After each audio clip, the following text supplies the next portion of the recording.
Listo. Bueno, pues estamos viendo la sabiduría de Dios. Espero que la hayan podido escuchar el estudio anterior. Como lo hemos hecho en otros atributos, hemos estado hablando acerca del atributo, cómo lo revela en general la palabra de Dios, algunas particularidades, quizás en algunos casos objeciones que se llegan a dar, y después cómo Cristo manifiesta esa sabiduría, ese atributo, y justo estamos en este punto aquí. No me detengo a dar un repaso completo del atributo, porque ya esta es la 12ª parte, o 12ª parte, mejor dicho. Entonces sería muy, muy lento. Voy a concentrarme únicamente en la parte de lo que es Cristo, la sabiduría en Cristo. Hemos visto cómo el Evangelio finalmente lo viene a culminar Cristo, viene a cumplirlo, y con él se devela toda la sabiduría de Dios, sabiduría que incluso estaba oculta para los ángeles. Hemos visto también cómo Cristo es la sabiduría misma de Dios. Vimos cómo esa sabiduría, como está expresada en 1 de Corintios, implica que esa misma sabiduría que es Cristo manifestado o encarnado lleva o conlleva a la justificación, a la santificación y a la redención, porque eso implica toda la justicia. Lo vimos hace 2 estudios. Y en el último estudio hablamos ya de una personificación de la sabiduría. Nos basamos en Proverbios 8:22 a 36 para ver cómo la sabiduría está expresada con suma claridad como una persona. Vimos cómo esa sabiduría está personificada como una dama hermosa y llena de gracia, recordando obviamente que estamos hablando de un libro de sabiduría. Y siendo un libro de sabiduría, es un libro poético dentro de la palabra de Dios, y por eso es que se expresa así, independientemente de que la palabra sabiduría es un femenino, es un término femenino. Vimos cómo esa sabiduría es esencial a Dios, es connatural con él. Hoy, si nos da un poco de tiempo, vamos a llegar a ese punto otra vez para repasarlo y desde una perspectiva ligeramente diferente o un poco más completa.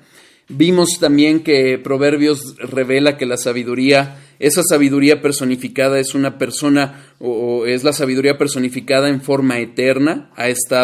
Estuvo con Dios en el momento, desde antes del principio, desde antes de la creación, ordenándolo todo.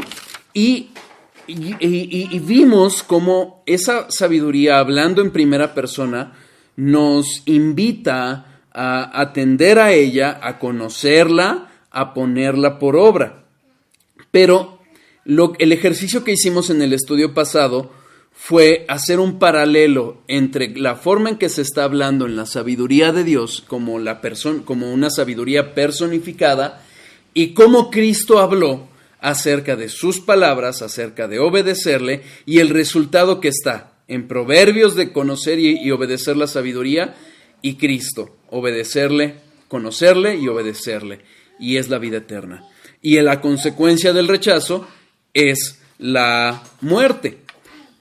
Todo ese ejercicio lo hicimos para llegar a la simple conclusión de la que habíamos hablado ya, que Cristo es la sabiduría encarnada. Es Dios encarnado, es la segunda persona de la Trinidad, que está encarnado, y por eso es que podemos hablar que la sabiduría está personificada en Proverbios.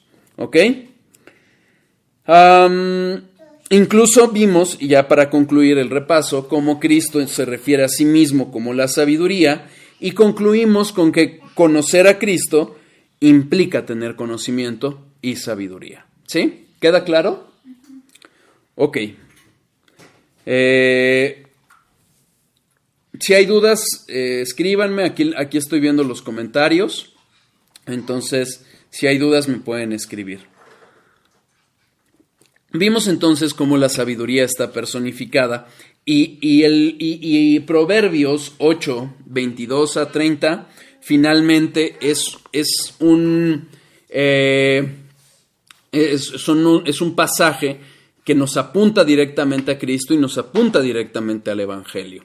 ¿Por qué? Porque Cristo, la sabiduría encarnada, Dios encarnado, va a venirnos a terminar de revelar a Dios, a mostrarnos su sabiduría, y es a través de Él que podemos ser salvos. ¿Ok?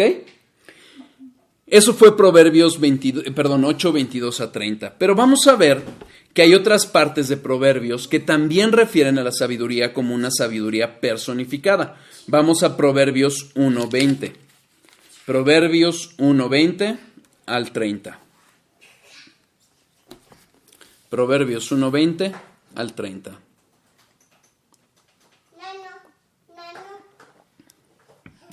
Al 33, por favor.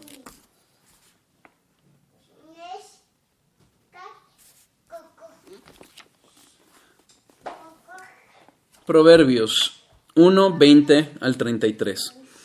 La sabiduría clama en las calles, alza su voz en las plazas, clama en los principales lugares de reunión. En las entradas de las puertas de la ciudad dice sus razones. ¿Hasta cuándo, oh simples, amaréis la simpleza? Y los burladores desearán el burlar, y los insensatos aborrecerán la ciencia. Volveos a mi reprensión. He aquí, yo derramaré mi espíritu sobre vosotros, y os haré saber mis palabras.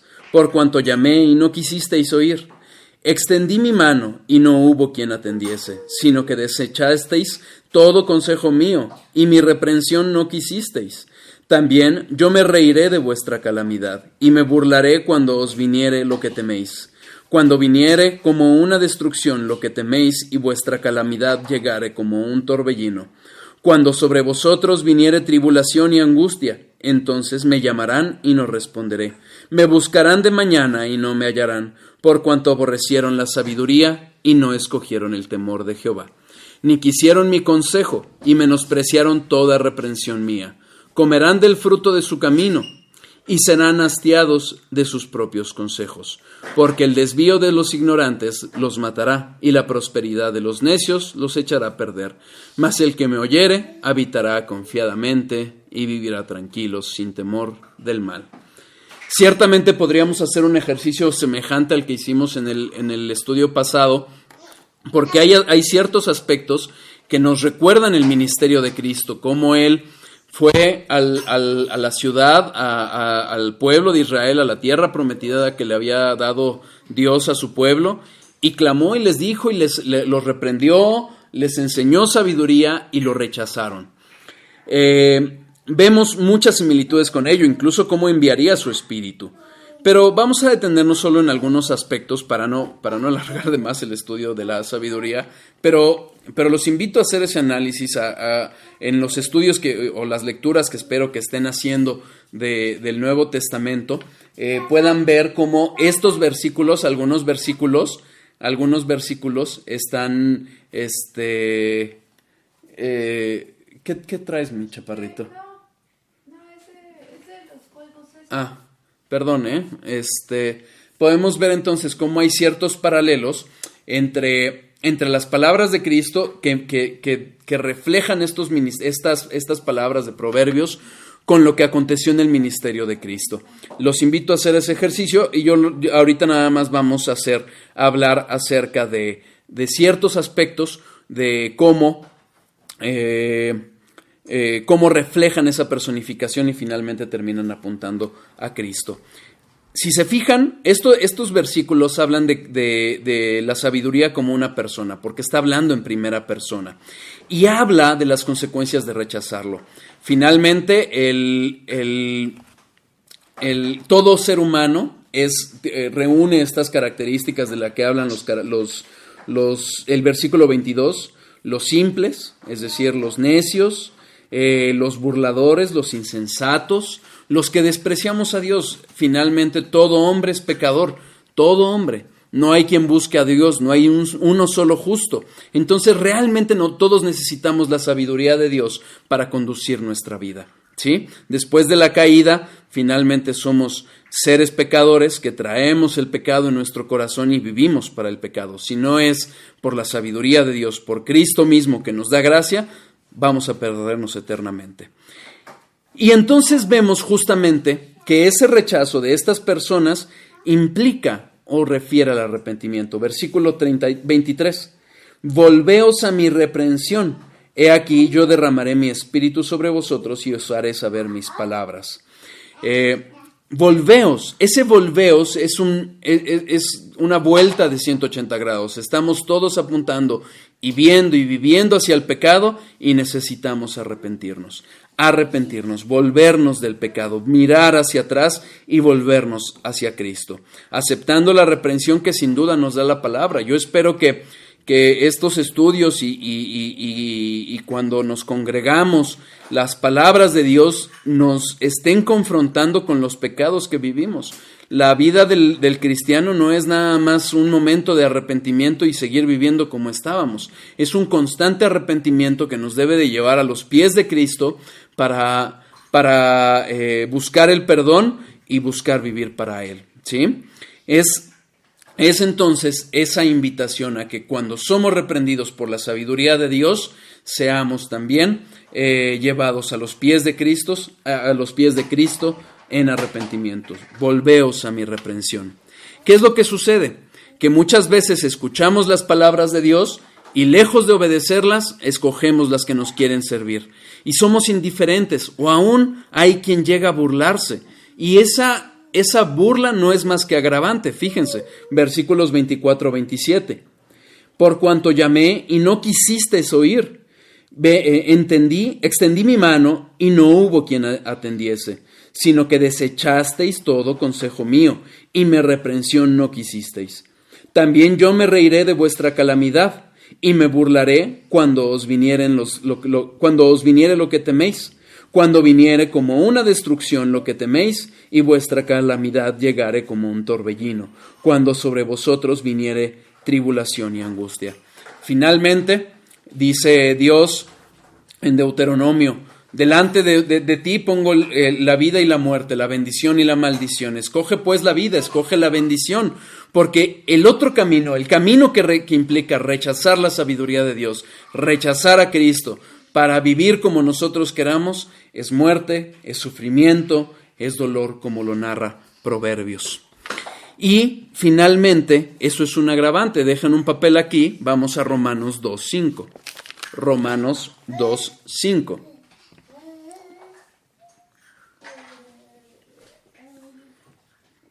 En Romanos 1, del 18 al 32, vemos la culpabilidad del hombre, cómo hay una revelación general, genérica para todo ser humano a través de la creación, a través de lo que Dios ha hecho, que deja al hombre sin excusa.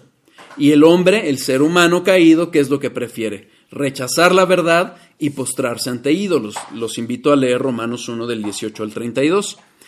Y después vemos que derivado de ello, derivado de que Dios le ha dado al ser humano esa revelación genérica que lo invita a buscarle, hay un juicio justo de parte de Dios. Romanos 2:5, vamos a leer desde el 1. Por lo cual, por todo lo demás, eres inexcusable, hombre, con quien quiera que seas tú que juzgas, pues en lo que juzgas a otro te condenas a ti mismo, porque tú que juzgas haces lo mismo. Mas sabemos que el juicio de Dios contra los que practican tales cosas es según verdad. Y piensas esto, hombre, tú que juzgas a los que tal hacen, ¿y haces lo mismo que tú escapas del juicio de Dios? ¿O menosprecias las riquezas de su benignidad, paciencia y longanimidad, ignorando que su benignidad te guía al arrepentimiento? Fíjense cómo la sabiduría de Dios, la revelación de Dios nos debe de llevar a ese arrepentimiento, al mismo arrepentimiento que estábamos viendo en Proverbios. Versículo 5. Pero por tu dureza y por tu corazón no arrepentido, atesoras para ti mismo ira para el día de la ira y de la revelación del justo juicio de Dios, el cual pagará a cada uno conforme a sus obras. Finalmente, si nosotros pretendemos acercarnos a la palabra de Dios con un mero fin académico, solo para distraernos, solo para tener un paliativo, pero no para realmente conocer al autor de esa palabra, para dejarnos gobernar por Dios, y esto implica toda la palabra de Dios, todo el consejo de Dios, rendirnos a Él, lo único que hacemos es acumular ira. Cuidado con retrasar ese arrepentimiento. Cuidado con endurecer nuestros corazones ante las palabras que ya claramente nos ha dado Dios. Vamos a Deuteronomio 1:45. Vamos a regresar a Proverbios 1, pero quiero llevarlos a ciertos aspectos que implican o que van de la mano con el rechazo de esa sabiduría que nos está dando Dios. Deuteronomio 1:45.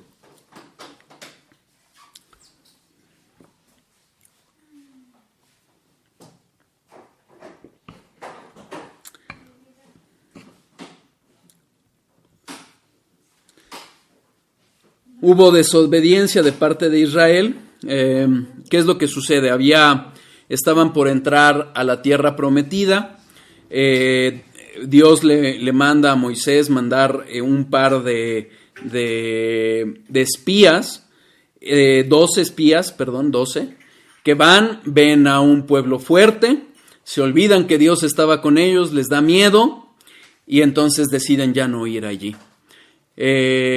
Rechazan a Dios, salvo Josué y Caleb. Son los únicos 2 espías que pensaron que sabiendo que estaba Dios con ellos, iban a poder conquistar esa tierra, iban a poder conquistar a los gigantes que estaban en esa tierra. Entonces, ¿qué pasa? El pueblo tiene temor, rechaza el mandato de Dios y entonces Dios los condena a pasar ese tiempo en la tierra, en el desierto. Ellos, arrepentidos, quieren ir y quieren hacerlo por sus fuerzas y sufren la derrota. Y fíjense la represión de Dios. Y volvisteis y llorasteis delante de Jehová, pero Jehová no escuchó vuestra voz, ni os prestó oídos. ¿Qué es lo que sucede?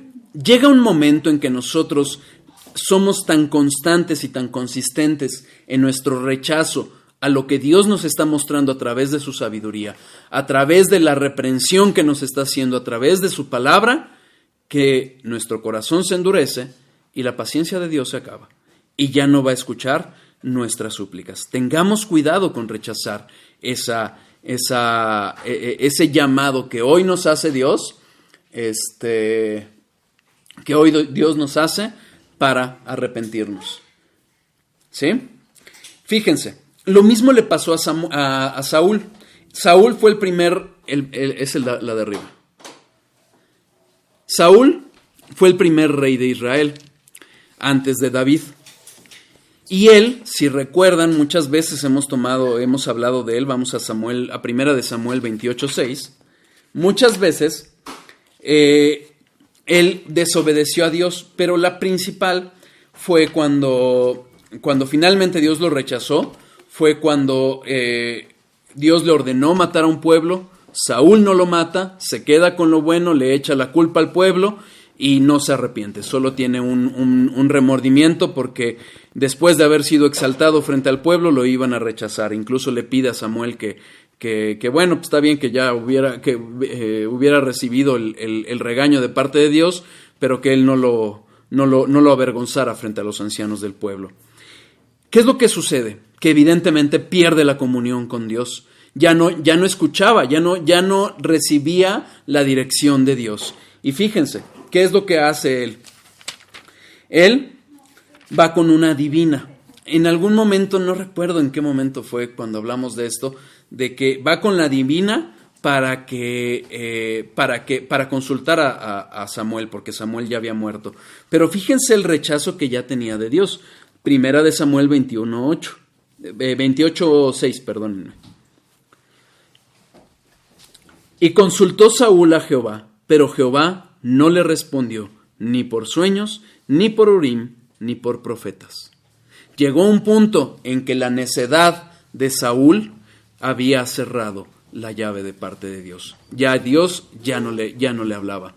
De hecho, si nosotros leemos lo que le empezó a acontecer a Saúl, fue que él era atormentado por un demonio. Y solo cuando David tocaba el arpa es que él hallaba paz. Entonces vemos que llega un punto en que el rechazo que hacemos a la sabiduría de Dios, a la reprensión de Dios, llega a un punto en que ya no nos da más. Ya no hay punto de regreso. Salmo 18, 41. Salmo 18, versículo 41.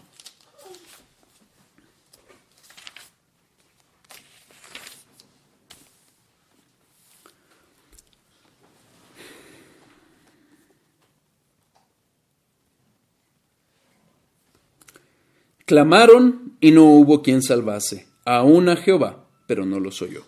El pueblo se había neceado tanto contra Dios, había cerrado sus oídos, que llegó el punto en que Dios ya no los escuchó y los entregó. Algo que es posible que estemos viviendo es ese juicio de Dios. Una nación que recibió tanta revelación tanta iluminación a través de la palabra como fue Estados Unidos, hoy vemos lo que está viviendo.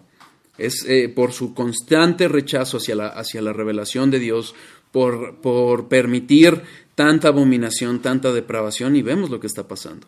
Llega un punto en que Dios pone un hasta aquí. Fíjense, regresamos a Proverbios 1, justo donde estábamos hablando acerca de este rechazo que hay de parte del hombre a la sabiduría. Proverbios 1, versículo 30. Vamos a leer desde el 24. Por cuanto llamé y no quisisteis oír, extendí mi mano y no hubo quien atendiese, sino que desechasteis todo consejo mío, mi reprensión no quisisteis. También yo me reiré de vuestra calamidad y me burlaré cuando os viniere lo que teméis. Cuando viniere como una destrucción lo que teméis y vuestra calamidad llegare como un torbellino. Cuando sobre vosotros viniere tribulación y angustia, entonces me llamarán y no responderé. Me buscarán de mañana y no me hallarán. Por cuanto aborrecieron la sabiduría y no escogieron el temor de Jehová, ni quisieron mi consejo y menospreciaron toda reprensión. Finalmente, ese rechazo del hombre a la verdad de Dios va a llevar a Dios a cerrar sus oídos, a no atender más a las súplicas. Es duro lo que pasa, incluso lo vemos con Esaú cuando habiendo vendido su primogenitura, va con su padre y llora porque Jacob le había robado todo, según él. Bueno, sí se lo robó, pero en la providencia de Dios. Y esas lágrimas eran lo que conocemos hoy coloquialmente como las lágrimas de cocodrilo. Lloró porque perdió la bendición, no porque anhelara la comunión con Dios. Debemos de cuidar nuestro corazón, de no endurecerlo. ¿De acuerdo? Ese es otro pasaje en donde vemos entonces las palabras o una personificación de la sabiduría. Vamos a otro, también en Proverbios 3, versículos 13 a 18. El estudio pasado les había dicho que era versículo 14, pero no, es versículo 13 a 18. Aquí es un pasaje un poquito complicado, pero vamos a tratar de explicarlo. Proverbios 3, versículos 13 a 18. Bienaventurado el hombre que halla la sabiduría y que obtiene la inteligencia, porque su ganancia es mejor que la ganancia de la plata, y sus frutos más que el oro fino. Más preciosa es que las piedras preciosas, y todo lo que puedes desear. No se puede comparar a ella. Largura de días está en su mano derecha, en su izquierda riquezas y honra. Sus caminos son caminos deleitosos, y todas sus veredas paz. Ella es árbol de vida a los que de ella echan mano, y bienaventurados son los que la retienen. Fíjense cómo hicimos referencia a este versículo, al versículo 18 en el estudio pasado, cuando hablamos justamente que la vida o el hacer caso a la sabiduría y obedecerla nos llevaba a la vida y lo contrario a la muerte, y justamente referimos aquí. Pareciera, en nuestro idioma español, pareciera que puede referirse a la sabiduría como la conocemos nosotros, como un mero sustantivo, como conocimiento, pero no es así. Varios teólogos coinciden en que esta es una personificación de la sabiduría. Y aunque no es muy claro, yo los quiero llamar al versículo 13, en donde podemos ver con un poquito de claridad a qué se refiere. la descripción y la forma en que se maneja este pasaje es una personificación en el hebreo, pero fíjense cómo en el español también. El hombre que halla la sabiduría y que obtiene la inteligencia. El verbo es mientras la sabiduría es hallada, como se halla una cosa o a una persona, la inteligencia es adquirida. El verbo obtener se refiere a eso, a una adquisición. Cuando nosotros comparemos un poquito más adelante la diferencia entre la sabiduría divina y la sabiduría del hombre, vamos a ver que la sabiduría de Dios es originaria y la sabiduría del hombre es adquirida. Se va obteniendo y se va desarrollando. La de Dios es intrínseca a él. Entonces, vemos cómo la inteligencia es adquirida, pero la sabiduría es hallada, como se halla a una persona. Y vemos cuál es la bendición de hallarla. Vemos los frutos, y si nosotros recordamos el pasaje o la parábola de la perla preciosa, y no me acuerdo el otro cómo se llama, pero cuando un comerciante ve una perla preciosa y vende todo por adquirirla. Es un pasaje muy semejante a lo que aquí nos describe Proverbios, como ese tesoro que es la sabiduría divina, que es Cristo mismo, personificada, implica algo tan valioso como lo describe aquí. Más que el oro fino, más que las piedras preciosas, más que todo lo que el mundo pueda ofrecer. Vemos entonces cómo se va esa semejanza y esa personificación de la mano con Cristo y de la mano con el Evangelio. ¿Sí? Vamos a un último pasaje en donde también veremos una personificación de la sabiduría, Proverbios 9, del 1 al 12. Y aquí es muy claro, aquí no me voy a detener mucho, nada más quiero que vean cómo se narra, cómo la narración es en una primera persona y esa persona es la sabiduría, o esa sabiduría es una persona.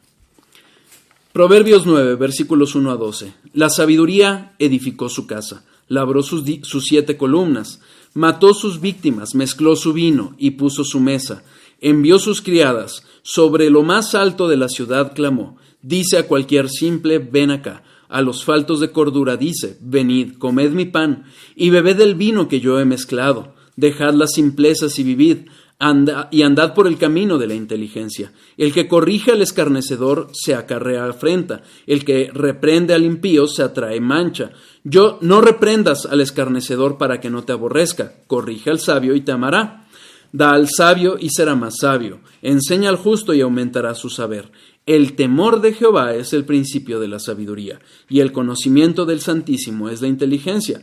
Porque por mí se aumentarán tus días, y años de vida se te añadirán. Si fueres sabio, para ti lo serás, y si fueres escarnecedor, pagarás tú solo.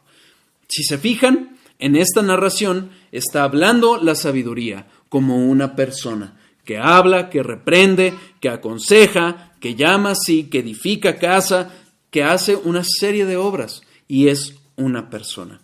Como lo vimos en el estudio pasado, esa persona es Cristo.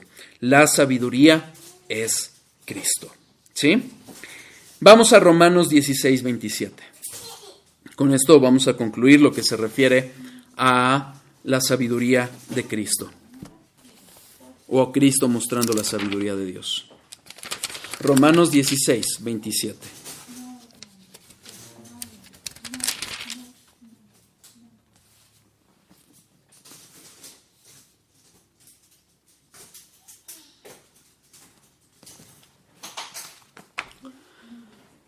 Vamos a leer desde el 25. Recuerden, nos hemos detenido varias veces en este punto para hablar acerca de la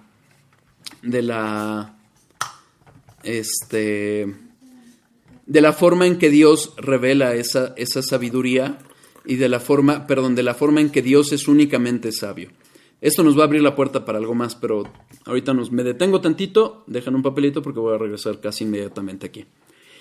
Y al que puede confirmarnos según mi evangelio y la predicación de Jesucristo, según la revelación del misterio que se ha mantenido oculto desde tiempos eternos, pero que ha sido manifestado ahora y que por las escrituras de los profetas, según el mandamiento del Dios eterno, se ha dado a conocer a todas las gentes para que obedezcan a la fe, al único y sabio Dios, sea gloria mediante Jesucristo para siempre. Amén.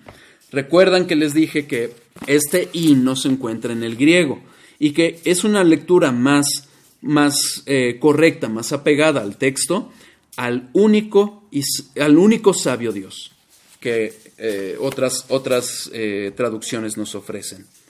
Es Dios quien define y suple toda la verdadera sabiduría. Él es la fuente, Él es el origen, Él es la sabiduría misma, es la persona, es la sabiduría personificada en Cristo. Entonces, siendo esa la realidad de la sabiduría auténtica, no la sabiduría humana, no la sabiduría que ofrece el mundo, esa sabiduría es Dios. Y es Dios, por ende, quien va a definir lo que es la sabiduría y la da a los demás. Proverbios 2:6. Proverbios 2:6.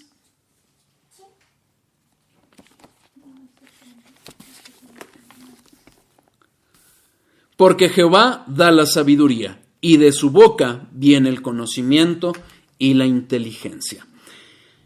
Dios es el origen de toda la sabiduría. Más adelante, bueno, ya en el siguiente apartado vamos a hablar un poquito de ciertas características de la sabiduría que nos van a ayudar a entender y a explicar cómo Dios es el origen de la sabiduría. Ahorita solo quedémonos con esta idea que nos plantea claramente el Proverbios 2:6, porque Jehová da la sabiduría, o sea, de Él proviene la sabiduría. Pero fíjense en la segunda parte de este mismo versículo. Y de su boca viene el conocimiento y la inteligencia. De la boca de Dios viene el conocimiento. ¿A qué se refiere? A las Escrituras. Segunda de Timoteo 3:16. Segunda de Timoteo 3:16. Toda la Escritura es inspirada por Dios y útil para enseñar, para redarguir, para corregir, para instruir en justicia. Cuando hicimos el primer fundamento del estudio, que es la Biblia, la palabra de Dios, estudiamos con mucho más detenimiento este versículo. Por eso no me detengo, pero quiero hacerles ver cómo habla la palabra que la Escritura, y se refiere a toda la Escritura, a toda la Biblia, es inspirada por Dios. Inspirada. Este inspirado viene del griego seopneustos, que implica soplado, exhalado. No es la inspiración de la que se refiere este versículo, no vemos a los profetas o a los apóstoles diciendo, a ver, como que me viene a la cabeza. No. Lo que está diciendo aquí es que Dios mismo fue el que exhaló, sopló la Escritura. De la palabra, como lo lee Proverbios 2, de la boca de Dios viene la inteligencia, el conocimiento, viene la sabiduría de Dios, que es el origen de la sabiduría. Hebreos 1:2. Hebreos 1 del 1 al 2. Hebreos 1 del 1 al 2. Dios, habiendo hablado muchas veces y de muchas maneras en otro tiempo a los padres por los profetas, en estos postreros días nos ha hablado por el Hijo, a quien constituyó heredero de todo y por quien asimismo hizo el universo. Hasta ahí me detengo. ¿Qué es lo que ha hecho Dios? Hablar. Hablar a través de profetas, hablar a través de Cristo. Entonces, vemos el enlace que hay entre Proverbios, entre lo que vemos narrado a lo largo de la Escritura y lo que vemos concluido en 2 de Timoteo 3:16 y en Hebreos. Dios ha hablado, Dios ha inspirado, ha soplado la palabra de Dios. Y es así como nos da la inteligencia y el conocimiento. Evidentemente no vamos a alcanzar nunca la sabiduría de Dios, como lo vamos a ver a partir de ahora, pero lo que vamos a hacer, vamos a tener un poco de esa sabiduría para nuestra vida y sobre todo, como dice más adelante Timoteo en el mismo capítulo o más atrás, nos hace sabios para la salvación. ¿Ok? Hasta ahí quedamos con Cristo como la encarnación de la sabiduría y Cristo reflejando la sabiduría de Dios. Vamos a entender un poquito más acerca de qué es la sabiduría y cómo es la sabiduría de Dios. Ya después de este punto vamos a hablar de las consecuencias de la sabiduría y cerramos sabiduría. Obviamente no hoy. Espero que uno o quizás dos estudios más. La sabiduría viene es la palabra hebrea Jokmah. Es el conocimiento, sí, pero también la capacidad o habilidad de tomar las decisiones correctas en el momento oportuno. Si recuerdan, cuando hablamos de que Cristo es la sabiduría de Dios y por ende ha sido hecho nuestra sabiduría y por ende justificación, santificación y redención, va muy de la mano con esto que les hablé en ese momento. Como la sabiduría de Dios no es acumulación de conocimiento, no es nada más guardar cosas en nuestra mente, sino es vivir sabiamente. Como lo dice, esta es una definición que tomé de Vine, que es la capacidad y habilidad de tomar las decisiones correctas y en el momento oportuno. Es decir, no solo es saber, no solo es conocimiento, es llevar a cabo ese conocimiento en forma adecuada, correcta, de conformidad a lo que Dios nos ha revelado. ¿Ok? Fíjense, Gálatas 5, 22 y 23. Gálatas 5, 22 y 23.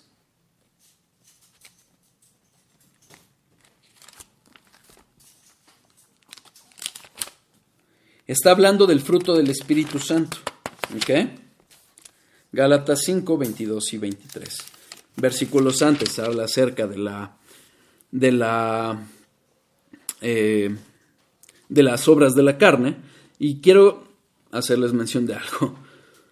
Gálatas 5:23. Mas el fruto del Espíritu Santo, es amor, gozo, paz, paciencia, benignidad, bondad, fe, mansedumbre, templanza. Contra tales cosas no hay ley. Nuevamente, vean. El fruto del Espíritu es amor, gozo, paz, paciencia, benignidad, bondad, fe, mansedumbre, templanza. Y contra tales cosas no hay ley. Santiago 3. 17 y 18.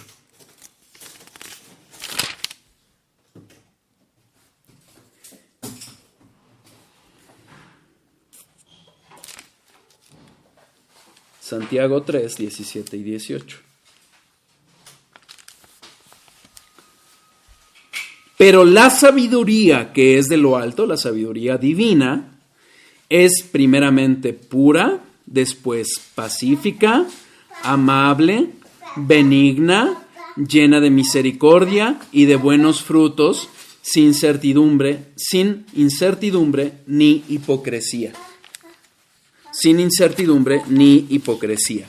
¿Qué es lo que vemos? Vemos una semejanza entre justamente esa sabiduría y el fruto del Espíritu. ¿Por qué toma relevancia? Justo por lo que les decía.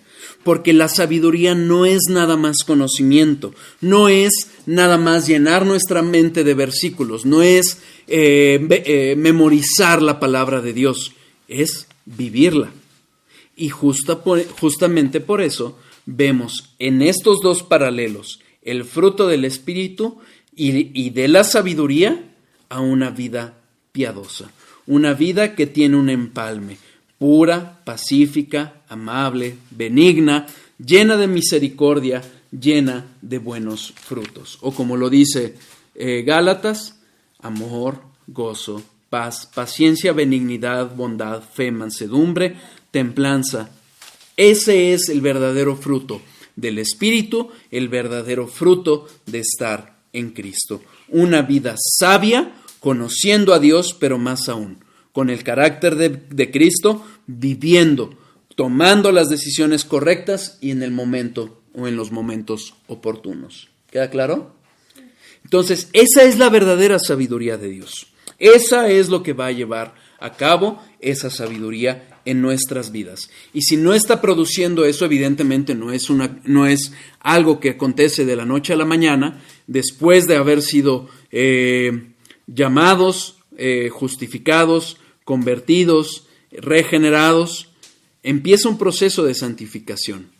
Pero si no estamos viendo ese fruto del Espíritu cada vez más prominente, más constante en nuestras vidas, habremos de dudar si realmente conocemos la sabiduría de Dios, es decir, a Cristo encarnado, la sabiduría personificada. ¿Queda claro?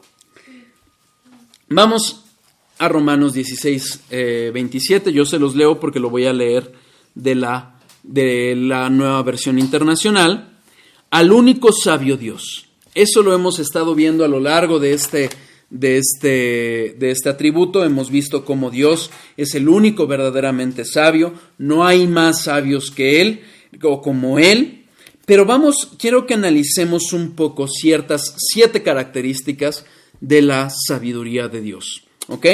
Esto lo tomo de Charnock, de su libro La existencia y los atributos de Dios. Muy recomendable. Solo está en inglés, pero la verdad muy recomendable.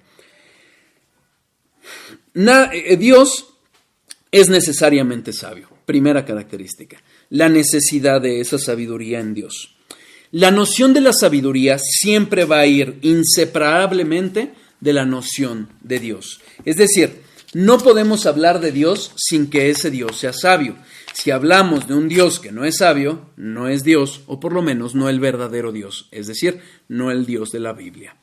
Vimos también que es más correcto hablar acerca de que Dios es sabiduría a decir que Dios es sabio. Para hacerlo más entendible y para hacerlo de la forma antropomórfica en que Dios lo revela, hablaremos de que Dios es sabio, pero cuando hablamos de que Cristo es la personificación de la sabiduría, vimos que es más correcto hablar de Dios como sabiduría, Dios es sabiduría, a que decir que Dios es sabio, ¿ok? Esto lo dice Charnock, ¿por qué? Porque refiere justamente a lo esencial que es la sabiduría. ¿Qué es la esencia de una cosa o de una persona? Es aquello que hace que esa persona sea lo que es y no otra cosa u otra persona. Entonces, la sabiduría está tan intrínsecamente ligada a quien es Dios, al ser de Dios, que es algo necesario, ¿ok?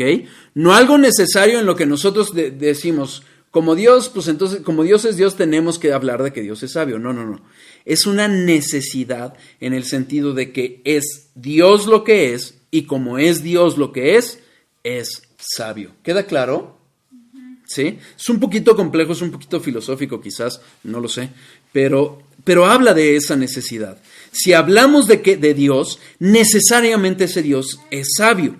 Es una virtud de su esencia, intrínseco, con su naturaleza, sin lo cual Dios no sería Dios. Charnock lo dice así: Dios no se hizo sabio a sí mismo, es decir, Dios no llegó a ser sabio, porque Dios no se hizo, no es un ser creado, Dios es Dios. Dice Charnock entonces, Dios no se hizo sabio a sí mismo de la misma forma que Él no se hace Dios a sí mismo. ¿Queda claro? Dios no llegó a ser Dios. Dios es Dios, eternamente, y siempre ha sido, y siempre será. Más que existir, Dios es. Cuando Dios se revela a Moisés, le dice, yo soy el que soy, porque Dios es un ser, y como ser es intrínseca esa sabiduría. Y por eso vemos que la sabiduría es Dios, porque Dios es Dios. ¿Queda claro? Dios es sabio, o es sabiduría, y la sabiduría es la primera operación vital de Dios. Es decir, todo lo que hace, todo lo que obra, todo lo que decreta, lo hace sabiamente. ¿Por qué? Porque es en esencia natural a Dios. Para poder entender un poquito el contraste, veamos cómo la sabiduría humana o la sabiduría que tenemos los seres humanos más adelante vamos a ver que realmente no es sabiduría, pero para entender lo que nosotros entendemos por sabiduría, el hombre no nace siendo sabio, de hecho nace siendo necio, nace siendo un aborrecedor de Dios. Pero el hombre adquiere o va ganando sabiduría a través del tiempo. En cambio, cuando hablamos de Dios, la sabiduría de Dios es algo que va de la mano con su misma naturaleza. Al ser Dios, Dios es sabio, o como lo dije antes, es sabiduría. ¿Queda claro?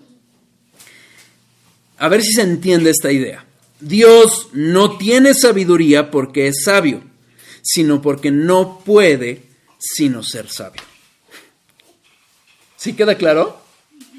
Es decir, Dios, al ser Dios, es sabio. No puede no ser sabio porque entonces no sería Dios. Lo he manejado de diferentes formas para plantear una realidad, porque si lo vemos por encima es una realidad muy clara, muy evidente, muy franca, pero ya cuando lo empezamos a analizar y empezamos a entender cómo es Dios y esa sabiduría de Dios, creo que es importante la explicación desde diferentes ángulos para entender cómo sabiduría y Dios es una cosa, o sea, va de la mano porque es en su misma naturaleza, en su misma esencia, intrínseco a Dios. ¿Ok? ¿Queda claro? Sí.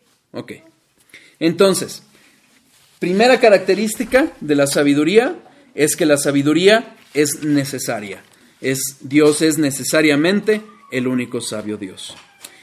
Segunda, Dios es originalmente el único sabio. Es decir, Dios es originalmente sabio. Cuando hablamos de que Dios es sabio en su propia naturaleza, también hemos hablado de que Dios es eterno y es inmutable. Por ende, como siempre, eternamente, más que siempre, eternamente es sabio, eternamente Dios es sabiduría, es por ende el origen de toda la sabiduría. Como Dios es sabiduría y ha hecho todo con sabiduría, entonces de Él proviene toda la sabiduría. Dios es sabiduría, nunca la adquiere, sino que Él es naturalmente sabio y esa naturaleza está en Él. ¿Queda claro? Por ello, y justamente por ello, Dios no necesita sabiduría, no necesita consejo. Nadie siquiera puede aconsejar a Dios. Romanos 11:34. Romanos 11:34.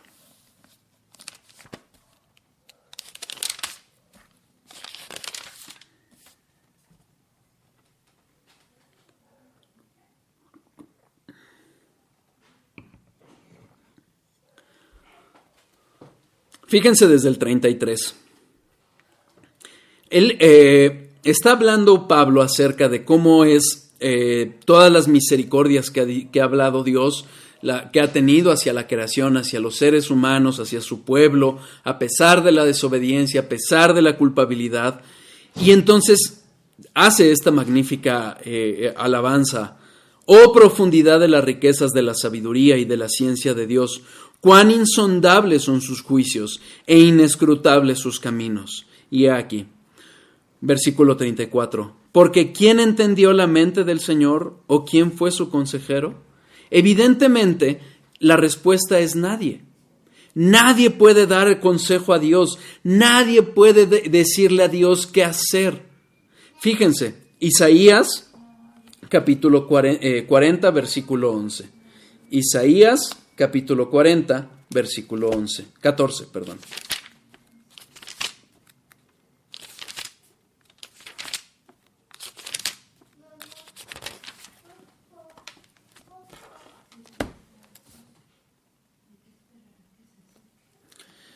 Dios está manifestando cómo Él es el único verdadero Dios, como no se compara contra los ídolos que había empezado o que llevaba tiempo adorando Israel. Fíjense, vamos a leer desde el 12. ¿Quién midió las aguas con el hueco de su mano y los cielos con su palmo? Con 3 dedos juntó el polvo de la tierra y pesó los montes con balanza y con pesas de los collados. ¿Quién enseñó la escritura de Jehová o le aconsejó enseñándole? Versículo 14. ¿A quién pidió consejo para ser avisado? ¿Quién le enseñó el camino del juicio, le enseñó ciencia o le mostró la senda de la prudencia? Fíjense. Habla Dios acerca de Él como creador, el único y verdadero Dios, el único sabio Dios, a quien nadie puede aconsejar, a quien nadie puede dar sabiduría, porque Él ya la posee toda. Es de Él de quien proviene toda la sabiduría. ¿Queda claro? Vamos de regreso a Proverbios 2.6, donde estuvimos hace unos momentos. Proverbios 2.6. Porque Jehová da la sabiduría y de su boca viene el conocimiento y la inteligencia. Él es Dios originalmente sabio, la sabiduría es Él, la sabiduría reside en Él, va con base en su naturaleza, Él es sabio, Él es la sabiduría y por ende Él es la fuente de toda la sabiduría. Es de Dios de quien viene la verdadera sabiduría. Todo lo demás es mentira. El verdadero conocimiento, el que realmente es real, proviene de Dios, como lo vimos cuando hablamos de la omnisciencia.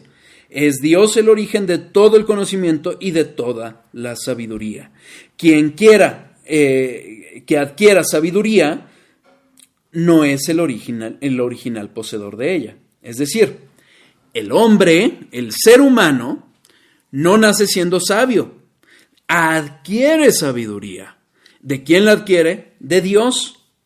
Cuando alguien adquiere sabiduría, no es el original poseedor de ella. Y como lo dice Charnock, en estricto sentido, no se le puede llamar sabio. ¿Queda claro? Si nosotros vamos entendiendo cómo se van concatenando todas estas características acerca de Dios, acerca de su sabiduría, vamos a poder entender cómo realmente hay un único sabio Dios. El único sabio Dios es necesariamente sabio. La sabiduría está en su naturaleza. La sabiduría es en su esencia. Y por ende podemos hablar de que Dios es la sabiduría. Y por ende estamos hablando de que Dios es originalmente el único sabio Dios. No hay nadie como Él. No hay una sabiduría como la de Él. Y solo Él puede dar el origen y la fuente de toda la sabiduría. ¿Queda claro? Vamos a hablar, déjenme ver cómo vamos, yo creo que ahí le paramos, porque no vamos a alcanzar a ver la siguiente, que es: Dios es perfectamente sabio, universalmente sabio, perpetuamente sabio. Ahí detenemos el estudio. Hay dudas, estoy leyendo comentarios, no sé si tengan dudas. Mi amor, ¿tienes duda? No, gracias, guapo. Nando, ¿hay dudas? ¿No? Bueno. Bueno, pues entonces déjenme, no veo dudas. Vamos a ver.